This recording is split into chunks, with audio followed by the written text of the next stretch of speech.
போற்றி என் வாழ்முதலாகிய பொருளே புலந்தது பூங்களற்கிணை துணை மலர் கொண்டு ஏற்றினின் திருமுகத்தெமக்கருள் மலரும் எழில் நகை கொண்டு நின் திருவடி தொழுகோம்.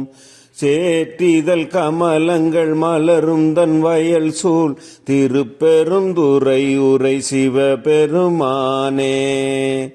ஏற்றுயர் கொடியுடையாயனை உடையாய் எம்பெருமான் பள்ளி எழுந்தருளாயே.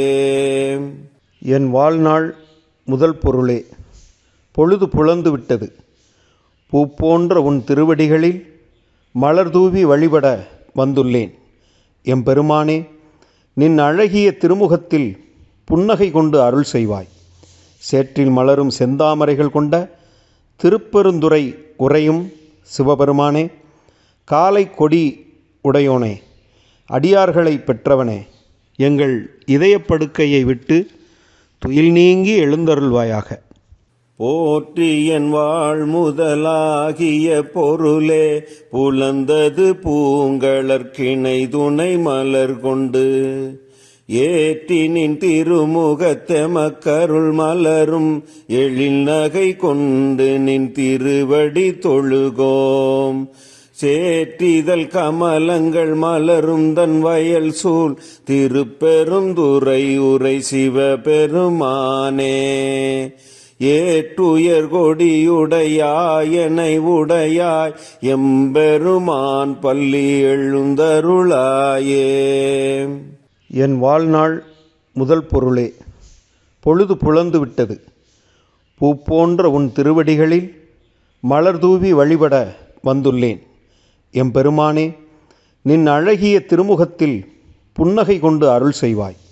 சேற்றில் மலரும் செந்தாமரைகள் கொண்ட திருப்பெருந்துறை உறையும் சிவபெருமானே, காலை கொடி உடையோனே, அடியார்களை பெற்றவனே, எங்கள் இதயப்படுக்கையை விட்டு துயில் நீங்கி எழுந்தருள்வாயாக.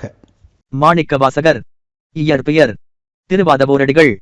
அடைமொழிகள்: அருள்வாசகர், மாணிக்கவாசகர், திருவாதவூரடிகள், மணிமொழியார், தென்னவன் பிரமராயன். படைப்புகள்: திருவாசகம், திருக்கோவையார். சைவ சமய கூறவர்கள் நால்வரில் ஒருவர். ஞான நெறியை பின்பற்றிய இவர் 32 ஆண்டுகளே வாழ்ந்து ஆனி மகத்தில் சிதம்பரத்தில் முக்தியடைந்தார். திருவெம்பாவை 8ஆம் திருமுறையாக விளங்கும் திருவாசகத்திலே ஒரு சிறு பகுதிதான் திருவெம்பாவை. திருப்பள்ளி எழுச்சியும் திருவாசகத்தில் அடங்கியதுதான். ஒரு சக்தி மற்றொரு சக்தியை எழுப்புவதே திருவெம்பாவையின் தத்துவ கருத்து. மார்கழி மாதத்திலே விடியற் காலத்தில் இளம் மங்கையர்கள் ஒருவரை ஒருவர் நீராடுவதற்காக குளத்துக்கு அழைத்துச் செல்வதாக பாடப்பட்டிருக்கிறது திருவெம்பாவை. இரவு அஞ்ஞானம் என்னும் மாயையில் தூங்கிய ஆன்மாவை தட்டி எழுப்புவதே திருப்பள்ளி எழுச்சி. நாளுக்கு ஒரு பாடலாக இறைவனின் பெருமை கூறும் திருவெம்பாவையின் 20 பாடல்களும் திருப்பள்ளி எழுச்சியின் 10 பாடல்களும் மார்கழி மாதம் முதல் நாளில் தொடங்கி 30 நாளும் பாடப்படும்.